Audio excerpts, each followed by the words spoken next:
How to enjoy life is an issue for many of us. Few months ago, my viewers and readers told me through a survey that this is an area you would like me to write about. Today I'm exploring Ho'oponopono with you. It's a Hawaiian self-cleaning healing method. Dr. Ihaleakala Hugh Lan with Joe Vitale through his book Zero Limit made famous in the West. I decided to immerse myself in it to be able to evaluate its merits. At first I was skeptical. Now, a few months into it, I realized enjoying life was one of the many positive side effects of this teaching. I decided it was time to share Ho'oponopono and my experiences with it with you.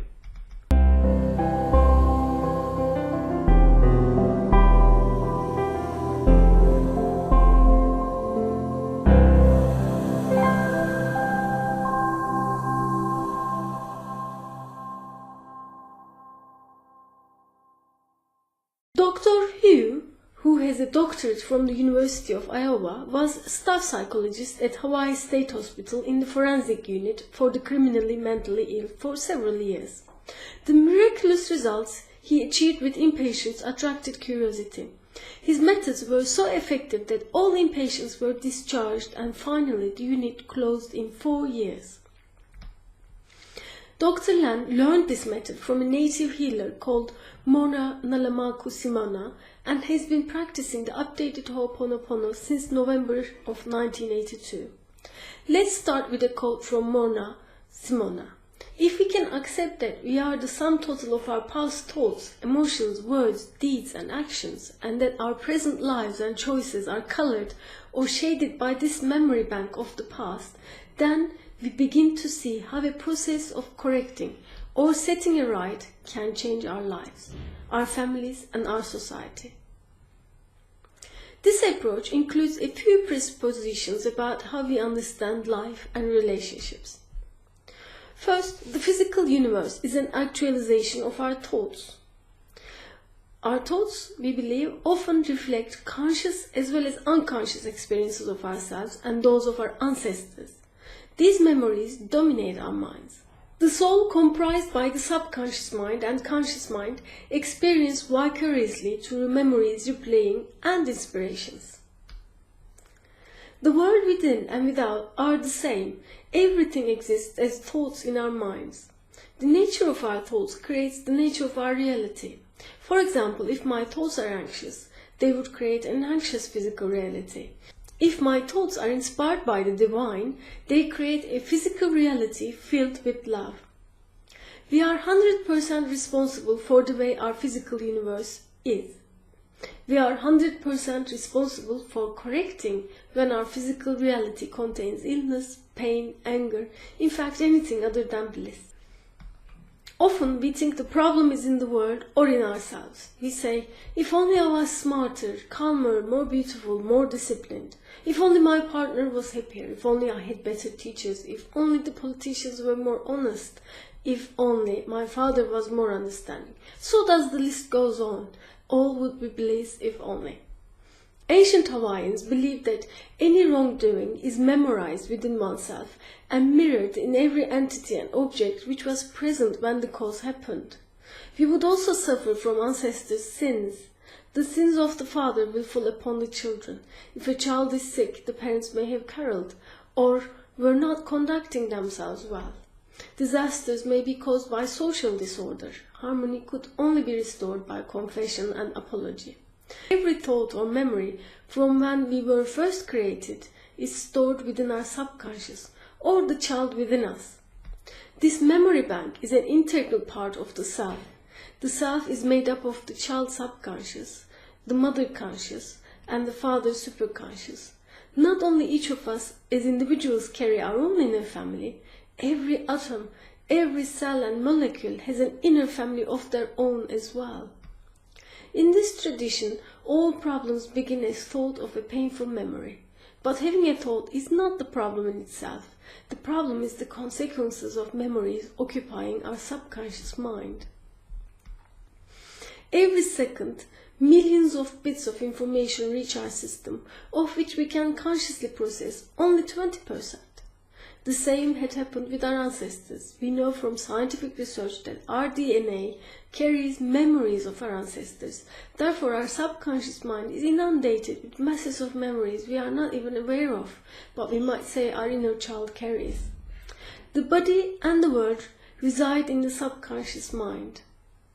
They are constantly created by memories replaying, and occasionally by inspirations. Only when these memories are cleared, inspiration can find its way to our consciousness. But who controls this replay of memories? When and how can the inspiration reach us? We know from contemporary research on free will that we do not make our decisions at a conscious level. Research by Professor Benjamin Libet of the University of California at San Francisco showed that decisions are made before consciousness makes them. Your intellect is not aware of this. It creates a concept called your ego identity, which claims that it decides.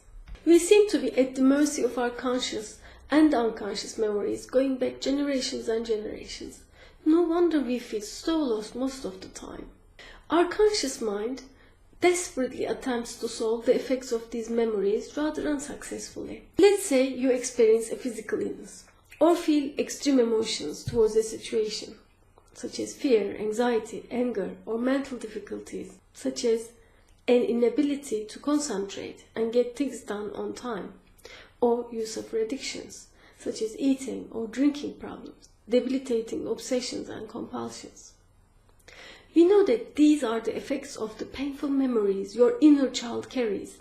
Even though you may not know the exact content of the problem, through Ho'oponopono, divinity purifies the energy of everything associated with this difficulty.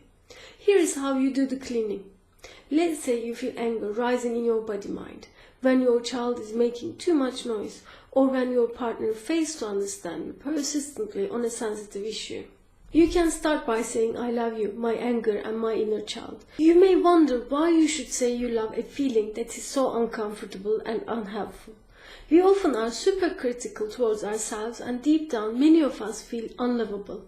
The act of cleaning respects the pain that is accumulated over the generations.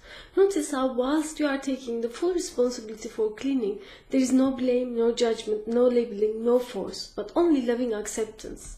This is loving acceptance of the conditions that has led to this consequence, as well as of the inner child who has had to carry these memories.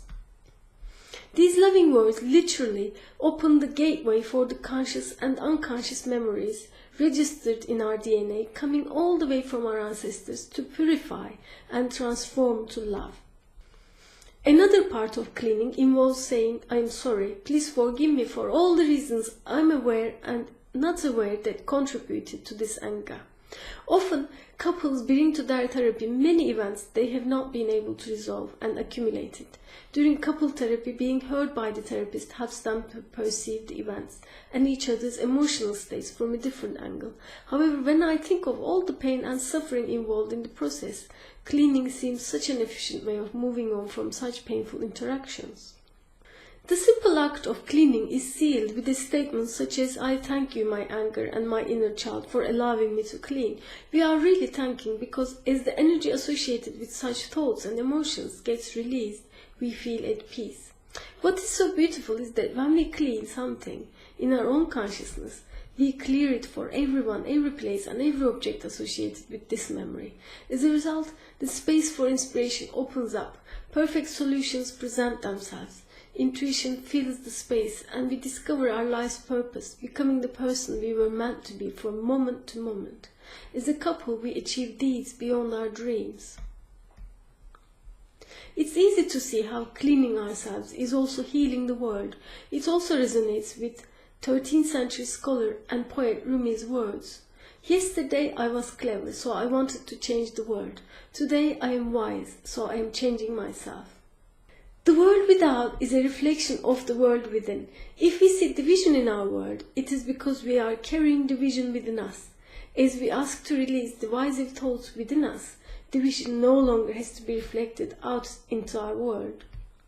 If your children, your partner, your friends, or your community are experiencing division within their lives, focus on your own inner family. What ideas within you have drawn these reflections into your outer world? Ask for any thought which reflects this division in your own life to come forward for clearing, and ask for forgiveness for holding such a thought which is out of alignment with the principle of oneness and love. As you clean your own thinking, observe and enjoy how it affects those within your life.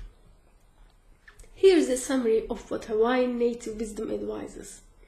Put aside your thinking hats, as thinking is about trying to understand the nature of things. Remember that our intellect is simply not up to it. Get in touch with divinity within. Develop a working relationship with the divine part of yourself. Learn to ask that errors in our thoughts, words, actions, and deeds be cleaned. Allow the situation to unfold naturally without effort or suffering. Stay open for the inspiration. Enjoy the peace, balance, and love. You and your loved ones are significant. To receive regular tips to help you achieve more autonomy, visit my page.